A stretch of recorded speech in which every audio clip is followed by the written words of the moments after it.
Hello, I'm Dr. Abdrrahman S.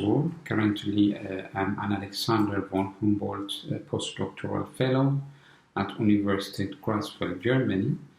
And the topic of my talk is regarding the challenge and opportunities for antiparasitic drug discovery, and I will use Leishmaniasis as an example. In this talk, I argue that change is necessary in the current measures taken in order to develop a drug for parasitic disease, and I urge the concerned institution in order to build the local research capacity of the affected countries as their leading strategy.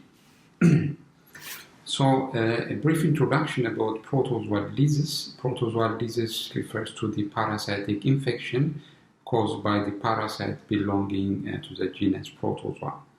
So, Protozoa, or the recommended name Protist as per the 5 kingdom classification, it refers to a grouping of more than 64,000 life forms. So it's a straightforward thing when you say protozoal disease. It's a collection of very large number of diseases. But the commonly known or mentioned are malaria, Leishmaniasis, amoebiasis, trypanosomiasis, and others. What makes protozoal disease very common is they affect the poor pupils that live in the deprived rural areas in sub-Saharan Africa. And considering the currently available anti-plasmodial pipeline is far from reaching the treatment need of those group of patients, their suffering from protozoal disease may persist in the near future. So a brief introduction about Leishmaniasis as well. Leishmaniasis is among the top 10 neglected tropical diseases. One of the reasons why it has been very difficult to control Leishmaniasis is because it's caused by more than 20 protozoal Leishmanial species. As a result, it causes different clinical presentations, but majorly they are classified into 3 main forms. And the most severe form is visceral Leishmaniasis, which with 95% to 100% mortality rate if the patient remains untreated. But the most common form of Leishmaniasis is cutaneous Leishmaniasis. 600,000 up to 1 million new cases are reported each year.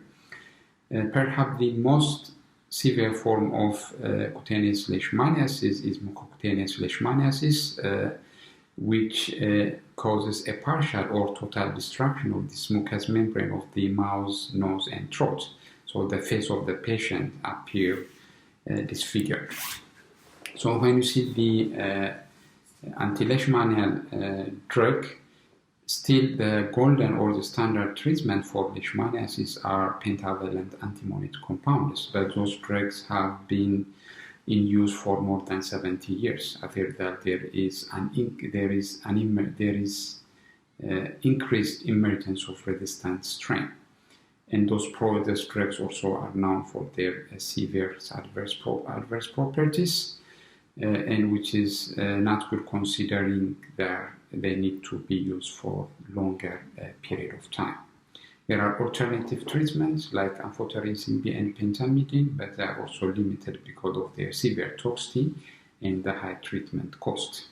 There is a new drug which was approved in 2014, miltefosine. This drug is quite effective, however, it suffers from problems like teratogenicity, GI disturbance, low tolerable doses, which is exacerbated by its longer half-life.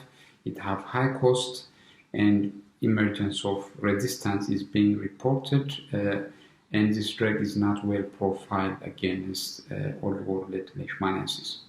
Just to summarize the anti-leishmanial pipeline, there is a high burden of Leishmaniasis which is not matched by the currently available pipeline, and this pipeline is getting worsened because of the emergence of resistance. So there is a huge gap, and there is urgent need in order to develop anti-leishmanial treatments. So to understand why there are less anti-leishmanial drugs compared to 100 drugs being developed for certain diseases like cancer each year, we have to look at the current trend in drug discovery and development. So drug development is a very lengthy and costly pharmaceutical innovation. Developing an average drug may need up to 20 years, and the cost of developing a new drug as per the new estimation in 2016 may reach $2.87 billion US.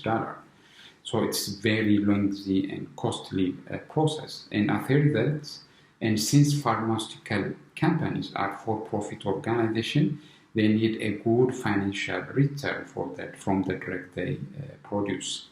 As a result, they follow market-driven approach and they focus on disease of the developing world because patients there can afford the cost of new treatment. So this market-driven approach is creating a fatal imbalance against diseases which are most important or predominant in the developing world. And developing worlds, they cannot support drug development for their endemic health threat on their own, because if you see the 2016-17 annual budget of Ethiopia, it can support the discovery of 5 drugs only. And if we see the health budget from this annual budget, so it's almost negligible to support the development of new drug. So there are 2 major measures taken in order to counteract this treatment imbalance. The first is priority review voucher. So in this voucher was considered a factor for less drug development against protozoal disease is not a lack of scientific knowledge rather than a lack of financial incentive to pharmaceutical companies. So in this measure, the pharmaceutical companies will get a priority review voucher. This will give an advantage of 4 to 6 months, which is translated into more financial return. And of course, this measure would also help the treatment reach the patients sooner. However, currently, the market value of PRV voucher has declined from $350 million to just $81 million in 2018, and because of this, it's no longer being attractive for developing pharmaceutical firms. And the other problem with PRV is the developing firm is not obliged to afford treatments at affordable cost. Because of this, PRV, its impact is being questioned at the moment. The relatively more successful measure is product development partnership, and some drugs are the testament of PDP, including the combination of paramycin with miltefosine, imiquimod with antimony, compounds, topical amphotericin B, and fexinindazole are some of the compounds developed under the PDP measure. And however, the research and development of the development cost of PDP were traced, and as per this publication, 48.2% of this total amount was allocated to research organizations in developing countries. Another 22.1% went to the academic and public research institution in the developed world. So in this PDP measure, only 12.3% was allocated to research institution in the developing countries. So in this PDP measure, the contribution of developing countries has been overlooked. So we believe PRV and PDP measures are important, but a change is necessary to this measure because treatment provided or produced so far has not been satisfactory, and which translated into the suffering and deaths of pupils affected by parasitic disease. Another one is the participation of scientists from the developing world in this paradigm has been very low, and this is adding to the ongoing dependence of the developing countries in order to get solution for their health problem from the developed part of this world. And in this paradigm, the endogenous resource of these developing countries is being neglected. So we believe the permanent solution would be to build the local research capacity of the developing countries, because it may lead to a permanent solution, and it may lead to it may avoid some of the problem mentioned earlier. So we believe the combination of strengthening of the local health research capacity in combination with PRV and PDP would play a very important role in terminating or in avoiding the suffering from parasitic disease. So what are the opportunities developing countries can offer for the development and discovery of anti-protozoal and for the discovery and development of parasitic disease, including Leishmaniasis? The first one is researchers are highly driven in order to perform research to the society they live in. So this is a very important factor. And the other one is at the moment there are increased numbers of capable researchers in developing countries. And the other is drug development cost is more efficient in developing countries than developing a drug in the developed world. The other one is strengthening the local research capacity will lead to a sustainable solution.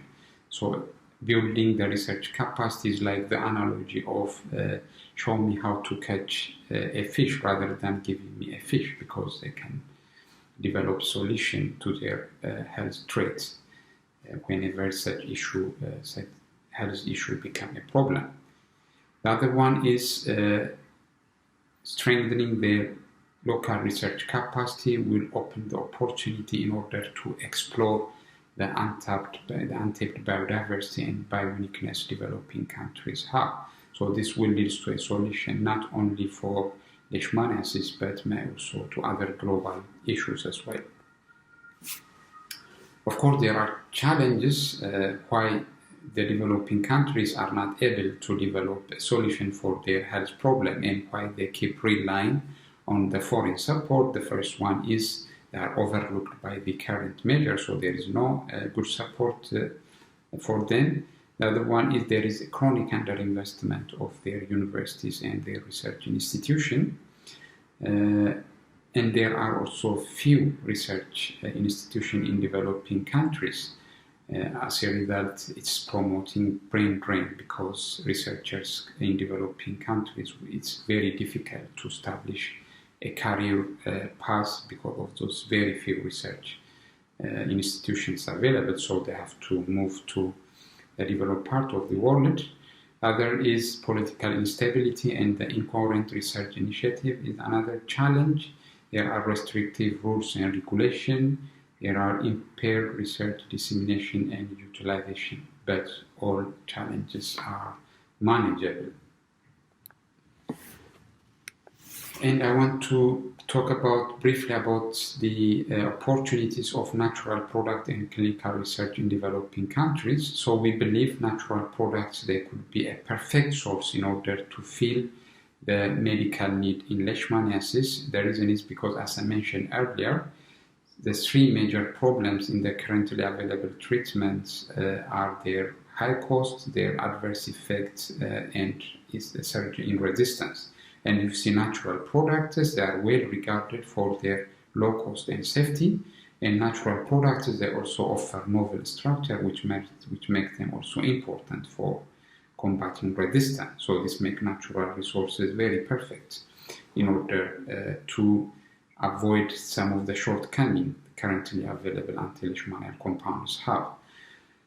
So we believe natural products are the colossal opportunities which are not yet explored, because if you see developing countries like Africa, 25% of the world biodiversity is found in Africa, and from most of them are not investigated, and few of those investigated, they show good activity against Leishmania parasites. So this gives a very good opportunity to develop herbal products as well, and this is very good considering the tradition of using herbal medicine as a primary source of treatment by 80% of the population in Africa. And at the moment, there is insufficient clinical research in Africa, and it has been the bottleneck for pharmaceutical innovation. And the reasons is limited investment, poor ethical and regulatory procedure, lack of research material and infrastructure, and operational obstacles. So if we raise or if we promote the clinical research in Africa, then it will undoubtedly raise the research standard, and it also bring the badly needed investment. And we believe Africa and the rest of developing countries could be a very important destination for clinical research because they offer a very diverse population, and there is a reduced cost and a reduced time in order to recruit volunteers as well. And developing countries has to play their role also by developing their capacity through education and training in clinical care and data management. So in order to summarize my talk, so currently there is a treatment imbalance in Leishmaniasis and parasitic disease, and in order to restore this treatment imbalance, we need to build the local research capacity of the affected countries so that they can permanently solve their health threats. So building the local health research capacity together with PRV and PDP can restore the treatment imbalance in order to address the current treatment gap in Leishmaniasis and protozoal.